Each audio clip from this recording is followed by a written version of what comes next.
Salam dəyərli şagirdlər, hər vaxtınız xeyir. 13-cü sualda verilib ki, ABC düzbucaqlı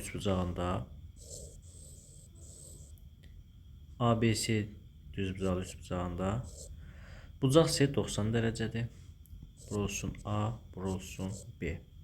Və tangens bucaq B 12-nin 5-ə nisbətidir. Deməli, baxın bu bucaqdır hələ ki. Buradan söhbət gedir. Tangens B bucağı. Bura bir beta deyək ki, fərq etməz. Burada olsun lap alfa. Birinci tangens necə idi?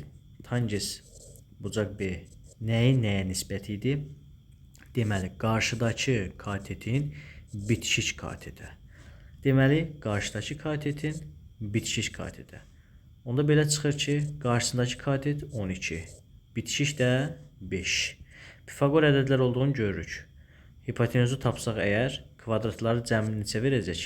144, bu da 25. Deməli, 169, bura olacaq 13. İndi bizdən nəyi soruşur? Kosinus bucaq A-nı. Baxın, bizdən kosinus bucaq A-nı. Kosinus bucaq A. Kosinusun qaydası necə idi? Bitişik katetin hipotenuza nisbəti. Yəni olacaq kosinus bucaq A bərabərdir.